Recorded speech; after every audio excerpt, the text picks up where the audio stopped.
आज मैं आपको एक महत्वपूर्ण जानकारी बतलाने जा रहा हूँ। आज मैं आपको बतलाने जा रहा हूँ कि अबुआ आवास योजना का ऐप आ गया है। ऐप के माध्यम से आप घर घर जाकर कैसे सर्वे करेंगे, सर्वे करने के लिए उसका प्रोसेस क्या है, आज मैं आपको मोबाइल के माध्यम से प्रोसेस करके बतलाने जा रहा हूँ कि आप अबुआ आवास जांच कैसे कर सकते हैं। सबसे पहले आपको जो अबुआ आवास योजना का ऐप है, ऐप को आपको इंस्टॉल कर लेना है।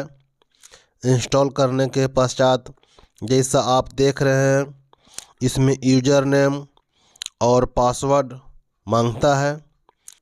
इसके लिए पंचायत सचिव का जो मोबाइल नंबर है, उस मोबाइल नंबर को मुख्य रूप से रजिस्टर्ड किया गया है। पंचायत सचिव का मोबाइल में आईडी और पासवर्ड मिलता है, उसी के माध्यम से वेरीफाई किया जाता है।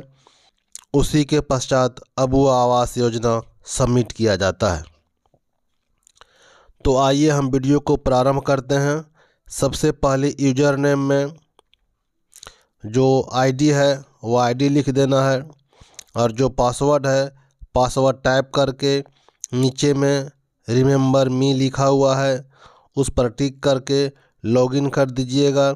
इस तरह करने से आपको हरदम आईडी पासवर्ड लिखने की आवश्यकता नहीं है। तो यहाँ पर आइए हम लॉगिन पर क्लिक करते हैं।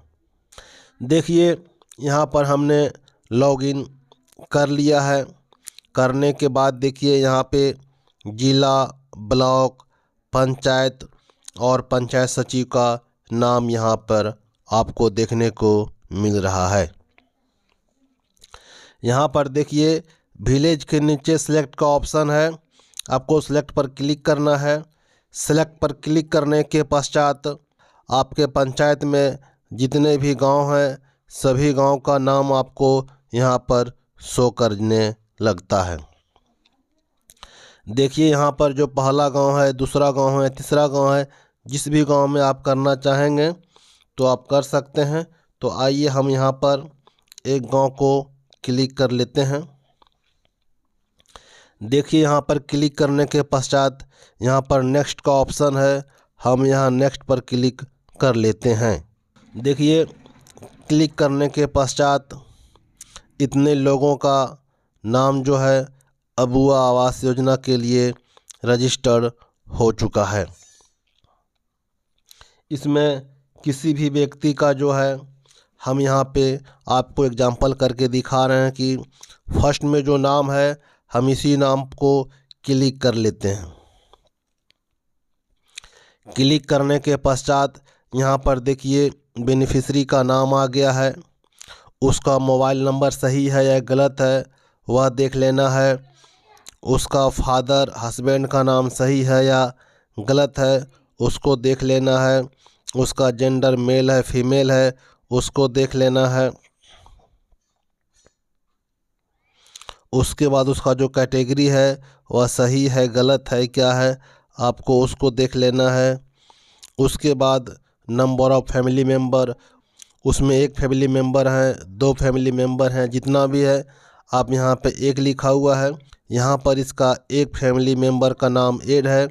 यदि आप मेंबर का नाम बढ़ाना चाहते हैं तो आप यहाँ पे 2, 3, 4 जो उनके फैमिली मेंबर होंगे आप वहाँ पे देकर आगे बढ़ सकते हैं।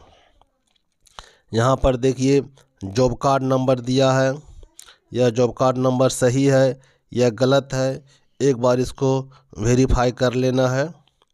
तो यदि सही होगा तो ओके कर लेना है, यदि गलत होगा तो आप अभी यहाँ पर एडिट कर सकते हैं।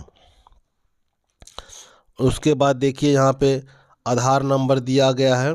आधार नंबर सही है गलत है क्या है, यदि सही है तो आप वही रहने देंगे, यदि गलत हो तो आप यहाँ पर एडिट कर सकते हैं। उसके बाद देखिए ऑक्यूपेशन में यहाँ पे लेबर है, फार्मर है, सर्विस है, सेल्फ एम्प्लॉयड है, आप यहाँ पर इसको देख सकते हैं, लिख सकते हैं। उसके बाद ऑक्यूपेशन में देखिए यहाँ पे फार्मर है, लेबर है, सर्विस है या सेल्फ एम्प्लॉयड है, तो आप यहाँ पर जो उसका बिजनेस है आप उसके अनुसार यहाँ पर आप लिख सकते हैं। उसके बाद यदि वह लेने लायक है या नहीं है तो वह आप यहाँ पर देख सकते हैं। यदि वह फार्मर है, लेबर है तो वह तो ले सकता है, लेकिन यदि उसके पास सर्विस है तो वह लेने वाला नहीं होगा। यदि लेने वाला नहीं होगा तो आप यहाँ पर नो कर देंगे। यदि वह लेने लायक होगा तो आप यहाँ पर उसको है एस कर सकते हैं। यदि एस कर सकते हैं उसके बाद यहाँ पर देखिए यहाँ पर नाम के आगे उसका एडिट का ऑप्शन दिया है। आप यहाँ पर एडिट करके बहुत कुछ जोड़ सकते हैं।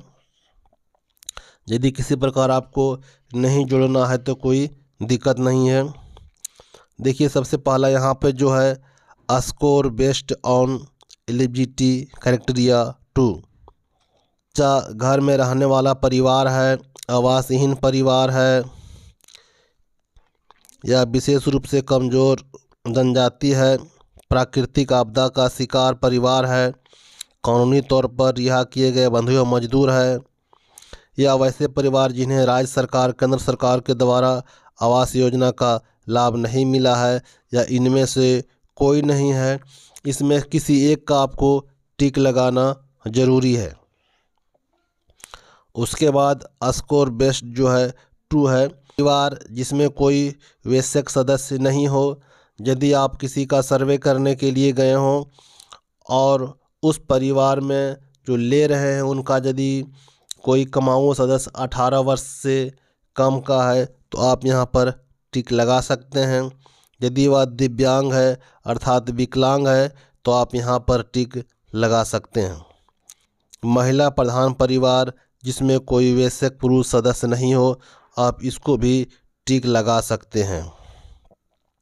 यदि आपको आवास नहीं देना है तो किस कारण से आवास नहीं दे रहे हैं, तो यहाँ पे देखिए लाल कैटेगरी में दे दिया गया है।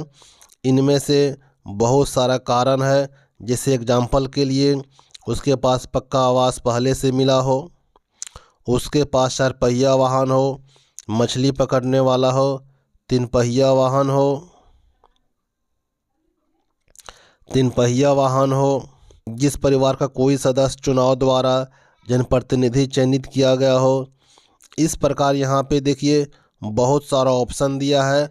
ऑप्शन देने के बाद यदि आपको लगे कुछ कमेंट करना है तो आप यहाँ पे कमेंट कर सकते हैं, ओके लिख सकते हैं, या आप यहाँ पे लिख सकते हैं किसके पास रहने के लिए कोई मकान नहीं है, या तो लिख सकते हैं इसके पास 2 पक्का मकान है।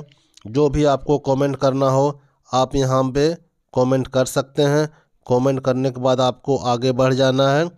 उसके बाद यहाँ पे करना है सेव एज डाटा ड्रॉप। इसको सेव एज ड्रॉप डाटा आपको कर लेना है। यहाँ करने के बाद देखिए यहाँ पे लिखा हुआ है सिंक वेरीफाई डाटा, आपको इस पर ओके कर लेना है।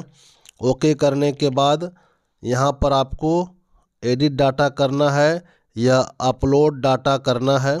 यदि आपको करेक्शन करना है तो एडिट डाटा करना है, यदि आपको अपलोड करना है तो यहाँ पे देखिए अपलोड पर आपको क्लिक कर देना है। अपलोड पर क्लिक करने के पश्चात फिर से यहाँ यस और अपलोड है तो इस पर हमको टिक कर लेना है। टिक कर लेने के बाद जो है यहाँ पे देखिए इंटर OTP मांग रहा है। OTP नंबर जो है यहाँ पर आपको दे देना है। उसके बाद यहाँ पर जो है आपको वेरीफाई OTP पर क्लिक करना है। इस प्रकार से यहाँ देने के बाद डाटा वेरीफाई हो जाता है। इस प्रकार से एक व्यक्ति का डाटा जो है यह वेरीफाई हो चुका है। अब दूसरे व्यक्ति का डाटा आपको वेरीफाई करना है तो पुनः फिर से प्रोसेस वही करना है जो मैंने आपको प्रोसेस में बतलाने का कोशिश किया। इस प्रकार आप बहुत आसानी से यह प्रक्रिया को समझ गए होंगे। इस वीडियो को देखने के लिए आपका बहुत बहुत धन्यवाद, आभार।